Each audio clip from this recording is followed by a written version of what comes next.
राम राज बोलना और राम राज लागू करना और राम राज को अपनाना और उसमें जीना काल्पनिक है दोस्त। कहना बड़ा आसान है। यूक्रेन में जाके भगवा लहराओ ना भैया, गाजा पट्टी पे लहराओ ना भगवा। मैं उन अंधभक्तों के लिए कोई चैलेंज नहीं कर रहा हूँ। जब लालू यादव जी ने कसम खाई थी कि भाई मुझे अपने नाकारा और निकम्मे बेटों को मंत्री बनाना है, उन्होंने बना के दिखा दिया ना। कांग्रेस क्यों हारी? जब एनालिसिस चीफ भी वन साइड डिसाइड कर रहे थे, वहाँ पे बड़े बड़े चैनलों के एग्जिट पोल फेल हो गए। उसके बाद अब सुरजेवाला जैसे लोगों ने हरा दिया। किसी ने शराब घोटाला करा, किसी ने कफन घोटाला करा, किसी ने साइकिल घोटाला करा, किसी ने वो देखो मेरी कंट्री के लोगों को क्या मिला यार। बेरोजगार आज कहाँ खड़ा है, किसान कहाँ खड़ा है, यूथ कहाँ खड़ा है। जुमले पे जुमले सरकार की। आप समझ रहे हो? क्या नाम है सर? संजीव कौशिक गाजीपुर। क्या लगता है जो है तेलंगाना में जो नई सरकार बन रही है कांग्रेस की, वो उत्तर भारतीयों को और खास करके बिहार के डीएनए पर सवाल उठाते हैं, कमजोर डीएनए बताते हैं, क्या कहेंगे? माय डियर फ्रेंड पत्रकार महोदय, आप यंग हैं, यूथ हैं। आपसे मुझे ऐसी उम्मीद नहीं थी कि आप सोशल मीडिया के माध्यम से किसी सीएम पद के कैंडिडेट का और पुराना बयान पे आप है ना, पुराना बयान नहीं है ये, मत सुन लीजिए।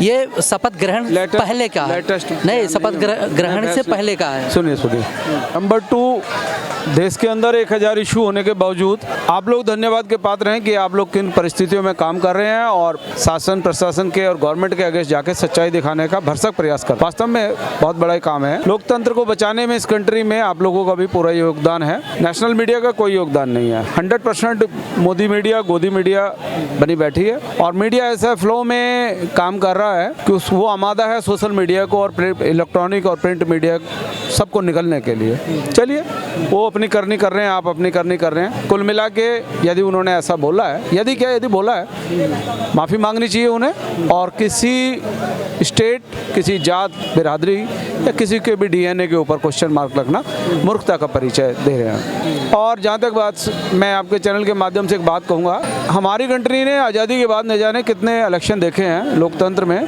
तो एक छोटे सा प्यार भरा रिक्वेस्ट है, एक सजेशन है पार्टी के बुद्धिजीवी लोगों को कि हारने वाले आत्ममंथन चिंतन के नाम पे खाली फॉर्मेलिटी पूरी ना करें, वो वास्तव में आत्ममंथन चिंतन करें, गम में ना डूबें हारने के बाद, और जीतने वाले मगरूर घमंड में ना चूर हो जाएं। 2024 का भी इलेक्शन आ रहा है। जो विपक्ष है वो भी हमारी कंट्री का है, जो सत्ता पक्ष में है वो भी हमारी कंट्री का है। मेरा ये मानना है, ना भाजपा बुरी है ना कांग्रेस बुरी है, बुरी कोई नहीं है, किसी की विचारधारा भी कोई बुरी नहीं है। हम अपने देश के यूथ को ज्यादा दिन गुमराह नहीं कर सकते, मेरा ये मानना है। हम अपने कंट्री के किसानों को, बेरोजगारों को, यूथ को और भूमिहीन लोगों को, दरिद्र लोगों को ज्यादा दिन उनकी आंखों में मिर्च मारने का काम नहीं कर सकते। अभी हमारा किसान जागा था, 1 साल के लगभग बॉर्डर पे बैठ के गया है। आने वाले टाइम में यूथ भी जागा ही पड़ा है, सोशल मीडिया भी जागा पड़ा है और तमाम तरह के गवर्नमेंट सर्वेंट भी जागे पड़े हैं। और बेटर ये होगा कि सारे काम छोड़ के ना, सरकार में कोई कमी नहीं है, हमारे कंट्री हेड और हमारा शासनिक प्रशासनिक अमला राजनीति न करके ना मेरे यूथ की तरफ को भी एक नज़र डाल ले और वो देख लेगी हम लोग आज जीडीपी पे कहाँ हैं, रोजगार के ऊपर कहाँ हैं, इंडस्ट्री के ऊपर कहाँ हैं। और हम इन्हीं में उलझे रहेंगे कि केजरीवाल ने क्या करा, ममता ने क्या करा, किसको बुलाया, कमलनाथ जी ने क्या बोल दिया, अखिलेश को क्या बोल दिया, कौन गठबंधन में आएगा, कौन इंडिया में आएगा, कौन भारत में। यार इंडिया जो बनाया है उन्होंने, वो भी हमारी कंट्री के हैं, और जो भारत को बोल रहे हैं वो भी हमारी कंट्री के हैं। बेहतर ये होगा कि हम लोग ना जात पात की राजनीति, मंदिर मस्जिद की राजनीति, जनेऊ खिलजी की राजनीति, टोपी दाढ़ी की राजनीति, बकरा मुर्गे की राजनीति, गाय की राजनीति छोड़ के अपनी कंट्री का जो यूथ है, जो घर घर में बैठा हुआ है, तिलमिला रहा है, क्या लगता है संभव है, ये हो पाएगा? संभव उसके लिए है जो आदमी करने का मादा रखता है। कौन है कोई आपके नजर में ऐसा? मैं बताता हूँ आपको। बहुत शासनिक प्रशासनिक अधिकारी हैं जो आपका 50 करोड़ का काम कर देंगे, 1 रुपए भी नहीं खाएंगे और उल्टा आपको चाय पिलाएंगे। हिंदुस्तान में ही है, हमारे उत्तर प्रदेश के अंदर ही है। मैं कई IAS का नाम आपको बोल दूंगा। और ऐसे ऐसे अधिकारी भी हैं जो मीडिया के माध्यम से, वो तो देख ही रहे हैं हमारी कंट्री आज के उसमें। देखिए बहुत इशू हैं, राम राज बोलना और राम राज लागू करना और राम राज को अपनाना और उसमें जीना काल्पनिक है दोस्त। कहना बड़ा आसान है।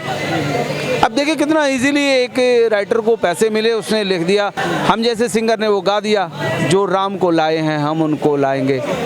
आप भगवा कहीं भी लहरा सकते हैं, आप में हम में दम है। हम यूक्रेन में जाके भगवा लहराओ ना भैया, गाजा पट्टी पे लहराओ ना भगवा।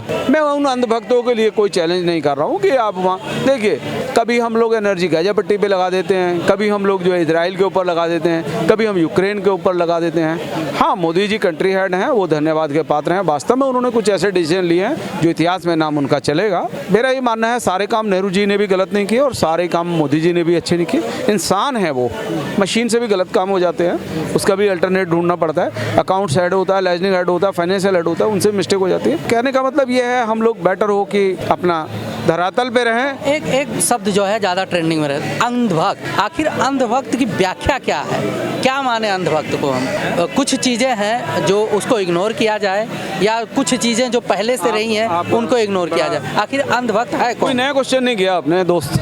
नहीं, हम ये जानना चाहते हैं आखिर अंधभक्त है क्या? क्या मानूं उनको? वो भक्त जो एक पार्टी को, एक विचारधारा को, एक लीडर को नशे की हद तक जाके लाइक कर रहा है, उसमें मैं भी हो सकता हूँ भाई। जो मैं अपनी बीवी की नहीं सुन रहा हूँ, बच्चों की नहीं सुन रहा हूँ, अपनी कंपनी की नहीं सुन रहा हूँ, और अपनी फैमिली की नहीं सुन रहा हूँ, अपने फ्रेंड सर्किल की नहीं सुन रहा हूँ, उन पेरेंट्स गार्जियन की जिन्होंने मुझे आज इस मुकाम पे पहुँचाया है, उनकी भी नहीं सुन रहा हूँ। बस उसमें है हर। आपका कहने का मतलब मात्र नशे की वजह से, एक नशे में, हाँ, नशे की हद तक, मतलब इतना डीप जाके कि उसको पता ही नहीं है कि तू कुएं में तो छलांग लगा दी तूने। एक ऐसे कुआं जिसकी तली नहीं है, उसमें वो छलांग लगा रहा है कि मैं तो मोती लाऊंगा, मोती लाऊंगा। अरे मोती जब लाएगा जो उसमें होगा या कहीं पड़ा होगा। तो आप लाइक करिए, देखिए किसी की विचारधारा समाजवादी से है, किसी की सपा से है, किसी की कांग्रेस से है, किसी की बीजेपी से। विचारधारा को आप फॉलो करिए, लीडरान को भी फॉलो करिए, अपना लाइक अनलाइक उनको करिए, बट नशे की हद तक मत जाओ यार। नशे की हद तक जाओगे मतलब एक विचारधारा लगातार 9.5 साल से शासन कर रहा है, तो इसका मतलब जो प्रतिशत है उनके पास वो सब अंधभक्त है। 9.5 साल से जो शासन कर रहे हैं ना, तो इस चीज़ की कौन गारंटी लेगा कि उन्होंने सारे काम सही करें? वो भी नहीं ले रहे हैं। उत्तर प्रदेश में योगी जी, किसी की गाड़ी पलटी जा रही है, किसी के एनकाउंटर हो रहे हैं, किसान मेरे बैठ के चले गए, 700 किसानों की हत्या हो गई है। हमारे कंट्री हेड आते हैं, हाथ जोड़ के नमस्ते करके निकल जाते हैं। एक शब्द आज तक हमारे कंट्री हेड ने, बीजेपी के थिंक टैंक ने, RSS के थिंक टैंक के किसानों की हत्याओं के ऊपर, और उल्टा झूठा मुकदमा, गाड़ी चढ़ा दी वहाँ, कहाँ चढ़ाई थी वो? लखीमपुर खीरी में। टैनी बाबा अंदर हैं, बाहर हैं, वो पैसे के बल पे खेल रहे। तो कहने का मतलब ये है, बहुत लंबी कहानी है ये। कुल मिला के देखो, क्राइम के ना कोई जात होती, ना उसकी कोई बिरादरी होती, ना उसका कोई स्टेट होता, ना क्राइम का ना क्रिमिनल का। ठीक, वो तो राजस्थान में हुआ है। आप पत्रकार हैं, आपका क्वेश्चन पूछने का अधिकार है, मेरा बताने का अधिकार है। आपका गाड़ी पलटने का अधिकार नहीं है, ना ही मेरा एनकाउंटर मारने का अधिकार है। यदि सारे काम हम कर लेंगे तो हमारी जुडिशियली है, मेडिकल डिपार्टमेंट है, शासनिक अधिकारी हैं, प्रशासनिक अधिकारी हैं, थाने हैं, कोर्ट है, कचहरी है, जज बैठे हुए हैं बड़े बड़े, तो आखिरकार उनको भी तो कुछ करना है, उनकी भी तो कोई रेस्पॉन्सिबिलिटी है। सारे काम योगी जी निपटा लेंगे, सारे काम मोदी जी निपटा लेंगे। राजस्थान में आते हैं, 16-17 गोली चलती है। एक माँ ने अपना बेटा खोया, एक पत्नी ने अपना पति खोया, एक भाइयों ने अपना भाई। उनका दुस्साहस देखो कि उन्होंने उनके घर में जाके और खोपड़ी पे। कहने का मतलब ये आपका मूसेवाला के साथ भी हुआ था, ये भी हुआ है, और न जाने कितने एनकाउंटर हो रहे हैं, कितने फर्जी हो रहे हैं, कितने जायज हो रहे हैं। खाली हम गहलोत सरकार को क्वेश्चन मार्क करके जिम्मेवारी से पल्ला नहीं झाड़ सकते। उसमें विजय राजे सिंधिया जी होती, मोदी जी भी होते, जो क्राइम को रोक सकता है, जिसके अंदर इच्छा शक्ति है वो रोकेगा। अदरवाइज खाली मैं गिरवान पकड़ लूँ जाके, आपका गहलोत जी का पकड़ लूँ, इधर इनका पकड़ लूँ, आम आदमी वालों का पकड़ लूँ, केजरीवाल बाबा का। दिल्ली में भगवान न करे कोई इंसिडेंट हो जाए, हम केजरीवाल को गालियाँ बकने लगें, जिंदाबाद मुर्दाबाद, जिंदाबाद मुर्दाबाद, फांसी दो फांसी दो फांसी दो। That is wrong. अच्छा, समस्याएं बहुत हैं, क्या लगता है इसका असर 2024 में होगा? सत्ता परिवर्तन होगा या मोदी जी बने रहेंगे? दोस्त, कुछ नहीं होगा, कुछ नहीं होगा। हम हिंदुस्तान के लोग ना कागज़ की किश्ती बना के उसमें पार करने का मादा रखते हैं और कल्पना करते रहते हैं और सपने मुंगेरी डाल के हसीन सपने देखते रहते हैं। 15 लाख आएंगे, 2 करोड़ रोजगार आएंगे, आप जैसे यूथ जो है अपने अपने चैनल चलाएंगे, आप जैसे यूट्यूबर यूथ जो है अपने अपने चैनल चलाएंगे। नहीं, हम भी लग जाए मोदी जी के बेरोजगारी वाले लाइन में, नौकरी आपकी भी वाले लॉटरी लग सकती है राजेश शर्मा जी की तरह आपकी जैसे। देखिए, मैंने रवीश कुमार को आप तो बहुत अच्छा सूट पहन रहे हैं, बहुत अच्छी एंकरिंग कर रहे हैं, बहुत अच्छे क्वेश्चन पूछ रहे हैं। मैंने रवीश कुमार को चप्पलों में देखा है। अब यही पर मैटर, जब बात रवीश कुमार जी की आती है, एक सामान्य पत्रकार हैं, लेकिन कुछ मुद्दों पर जहां 100% 70% मत किसी एक पार्टी के पास हो और फिर भी उस पर उंगली उठाना कुछ नहीं किस हद तक कुछ नहीं हो सकता। मैं आपसे वो आज़ादी से लेके और आज तक की कहानी बता देता हूँ अपने हिंदुस्तान की। नेताजी सुभाष चंद्र बोस ने अपनी कुर्बानी दे दी, जवानी गला दी, बचपन गला दिया, अपना सारा ब्रेन गला दिया हिंदुस्तान के लिए। आज उनकी डेड बॉडी भी कभी बारिश नहीं है, कोई मिला ही नहीं, क्वेश्चन मार्क आज तक लग रहा है। सुभाष चंद्र बोस जी हैं, नेताजी और आपके वो भगत सिंह जी। हमारी कंट्री में प्रॉब्लम क्या है, हर माँ चाहती है कि भगत सिंह पैदा होना चाहिए, लेकिन पड़ोसियों के यहाँ, मेरे यहाँ नहीं, क्योंकि यदि मेरे यहाँ पैदा होगा तो वो बंदूकें भी बोएगा, फिर वो फसलें भी कटेंगी, फांसी पे भी लटकेगा, उसकी शादी भी नहीं होगी, उसका नाम लेने वाला भी कोई नहीं होगा। आखिरकार हमने अपने फ्रीडम फाइटरों के लिए क्या किया है, एक एक उनका बुत बना दिया, उस पर कबूतर बीट करते रहते हैं, कौवे बैठते रहते हैं, हम लोग कुर्ता पहन के जाते हैं और एक धूप बत्ती अगरबत्ती करके जिंदाबाद जिंदाबाद एक दिन करके चले आते हैं। क्या होना चाहिए उनके लिए?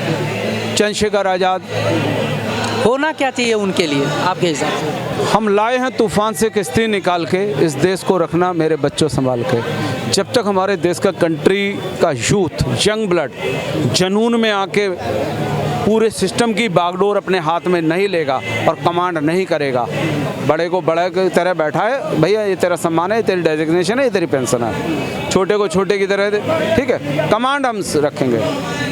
मतलब किसान, मतलब खेत से लेके, होमगार्ड से लेके और प्रधानमंत्री राष्ट्रपति तक और बॉर्डर से लेके चारों, मतलब हर कमांड, जब तक हमारा यूथ कमांड नहीं संभालेगा तब तक कुछ नहीं होगा। सर सुनिए, वो सब चीज़ें होगा लेकिन एक सिस्टम के तहत ही तो होगा भाई, ऐसे तो हो नहीं पाएगा। और अगर सिस्टम के तहत हो रहा है तो जिनके पास मत है, जिनके पास बहुमत है, जिन पर लोगों का सपोर्ट है, वही मेरी बात सुनिए, जब एक 30-35 साल का लड़का IAS बन सकता है, एक 30-35 साल का यूथ जो है प्रधानमंत्री क्यों नहीं बन सकता? काहे नहीं बन सकता है? मुख्यमंत्री क्यों नहीं बन सकता? भाई क्यों नहीं बन सकता? अभी राहुल गांधी जी युवा ही अपने राहुल गांधी जी युवा ही साबित करते हैं, क्यों नहीं बन जाते भाई प्रधान? जब लालू यादव जी ने कसम खाई थी कि भाई मुझे अपने नाकारा और निकम्मे बेटों को मंत्री बनाना है, उन्होंने बना के दिखा दिया ना। एक तरफ अखिलेश है वेल क्वालिफाइड, एक तरफ राहुल कहते हैं वेल क्वालिफाइड है, एक तरफ केजरीवाल जी हैं, इनका असिस्टेंट इनकम टैक्स कमिश्नर रहे हैं, उनकी मिसेज भी, वो भी एक तरफ वो हैं, एक तरफ राबड़ी जी के बेटे आते हैं, काहल बा ठीक बा है बाबू, तो उनकी चल रही है साहब। जब तक ऐसे ऐसे लोगों के कमांड में कंट्री स्टेट चलते रहेंगे, हमारे यूथ को कुछ नहीं मिलना। सिस्टम है सर, सिस्टम मान लिया मतों के आधार पे ही होता है। आइए क्या करना है? इन पे तो CBI ED UD सब है, पीछे ही लगा दें। क्या मिला है मनीष सिसोदिया का?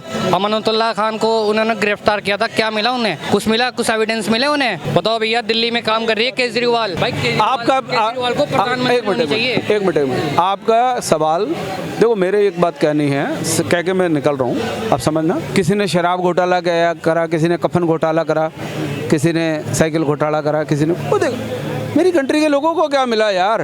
बेरोजगार आज कहाँ खड़ा है, किसान कहाँ खड़ा है, यूथ कहाँ खड़ा है? जुमले पे जुमले सरकार की। आप समझ रहे हो? अब सच्चाई पे तो कोई जाना ही नहीं चाह रहा। कांग्रेस क्यों हारी? जब एनालिसिस चीफ भी वन साइड डिसाइड कर रहे थे, वहाँ पे बड़े बड़े चैनलों के एग्जिट पोल फेल हो गए। उसके बाद अब सुरजेवाला जैसे लोगों ने हरा दी, कपिल सिब्बल जैसे लोगों ने, मणिशंकर जैसे, जब तक ऐसे ऐसे लोग पार्टियों में रहेंगे कुछ नहीं हो सकता। Thank you. देश में तो वीर बहादुर के साथ होती है गलत। हमारी वीर बहादुर जो पुलवामा हमला हुआ, उसका कोई रिजल्ट आया अभी तुम्हारे सामने भैया? हमारे सामने, देश के सामने कुछ हुआ? पुलवामा के हमले में तो रिजल्ट आया, पूरा दुनिया देखा। चलो ठीक है, प्रधानमंत्री वहाँ कश्मीर में घटना स्थल पे जाके बंदूक लेकर थोड़ी ना खड़े होंगे, जो उनको करना है वो किए। सही बात है भाई तुम्हारी। चलो ओके, थैंक यू। चलिए, बहुत बहुत धन्यवाद।